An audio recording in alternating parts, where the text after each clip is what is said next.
just do what you love.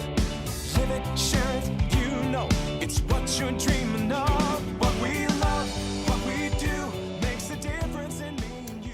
Hi everyone, it's Pauline from Stamp with Pauline Stampin' Stampede, and today I'm unboxing the new Stampin' Cut emboss machine. So when you get it out of the box, the very first thing you come to is this, and it says please read the instructions before assembling the Stampin' Cut and emboss machine. So we'll open this up. So we have here the instruction sheet. So that opens up into there. We have, this is not a cutting surface, so this is one of the plates that you're going to get. You're also going to get 2 cutting mats in here, and they are numbered as well. And then we have, I think this is like a shim. So we'll go through all of this in a minute. So that's, you'll see this platform here has number 1, place your cutting die, place the die cutting edge down. So that's 1, that's number 2, then we have 3, and then we have 4. So again, we have instructions on here of how to use it. So this is for the dies, and this is for embossing folders, and this is the 3D embossing folder. So you'll use the platform and the plate number 4, and then for using the standard embossing folders, you're going to put the platform, a cutting mat, and another cutting mat with the embossing folder inside.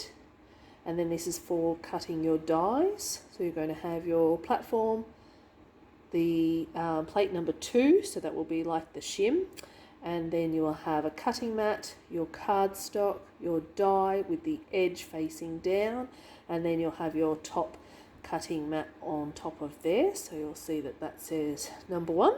All right. When you get your machine, you're going to have the handle. So we'll break that open.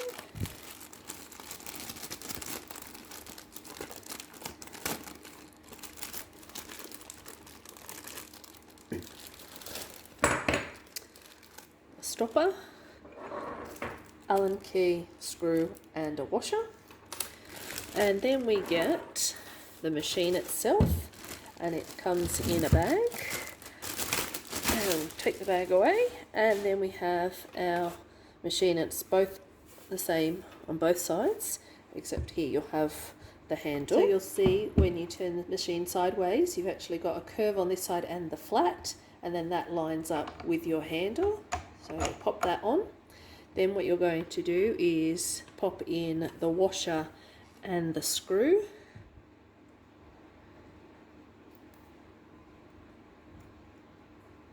So pop that down into there. So just tighten that up until it is, can't be tightened anymore.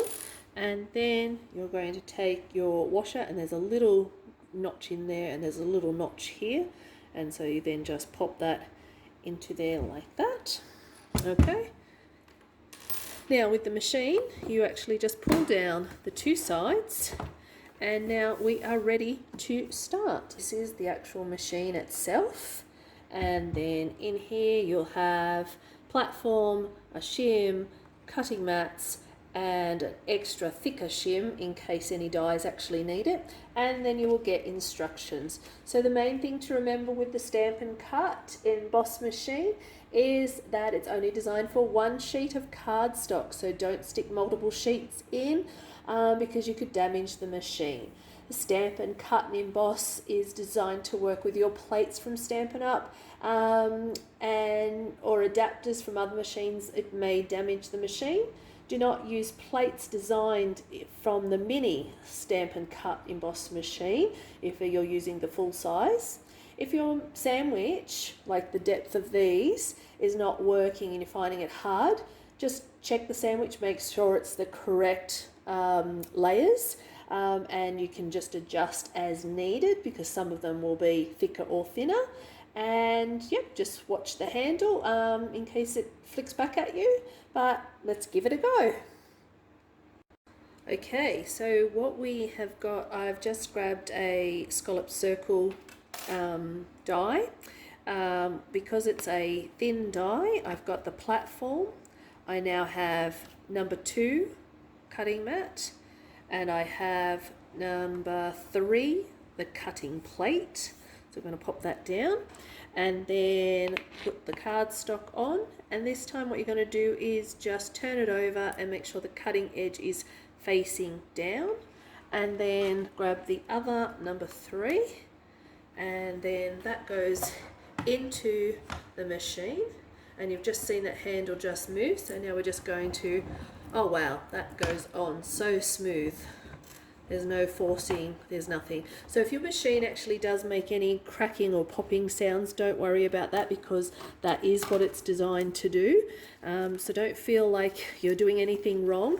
And also too, you will get that little cut on these cutting mats. So again, don't stress, don't worry about that. It's meant to happen, but that has gone perfectly through, perfectly fine, and so far so good. So I'm going to grab an intricate die now and see how that goes. For the intricate cut, I'm going to use the Ornate Layers frames. Again, I have the platform, I have the shim, I have the cutting mat, I have cardstock, and I have the die facing down.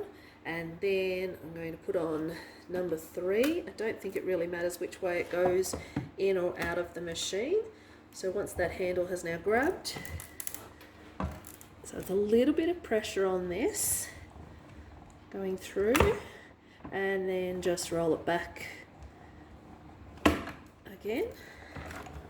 And let's see how this one's gone.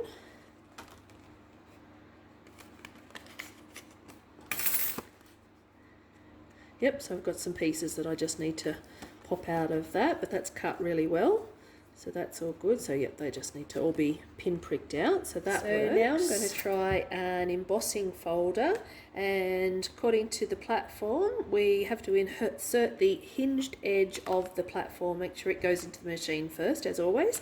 You're going to put your platform, you're going to have your cutting mat, the embossing folder with the cardstock in it. Pop that into there, and then it goes on, and then we have the number 3 top cutting mat going in again. And it seems to have a little bit of extra room. The big shot was a little bit tight with the embossing folder. So let's see if that's, yep, that's worked really well. Oh, I've got a bit of ink on my embossing folder still. So yeah, that's actually come out quite nice, quite detailed as well. So that's worked a treat. Try a 3D embossing folder. So I have tried to now do the embossing folder, and it's a 3D embossing folder. And this 3D embossing folder is actually quite thick, and it doesn't work with the plate number 4. So I'm going to try a different embossing folder, and we'll see how that goes. Because what I ended up by having to do is change it and use a cutting mat. So let's put the platform in, embossing folder with cardstock and plate number 4. Yeah, see, that's really tight and I don't really want to actually push that. So swap it out and put in number 3, and that's a lot smoother to go through. That's worked really well. So yeah, so again, you probably have to just play with that with each machine. Obviously it's just another type of shim that you'll be able to use because some things will need to be a little bit thicker, but for this machine that I have found the cutting plate has worked the best, and the detail has actually come out really well on both of those embossing folders. So that's pretty cool. Alright, so I'm going to go and have a play and see what else we come up with. do most anything, so just do what you love.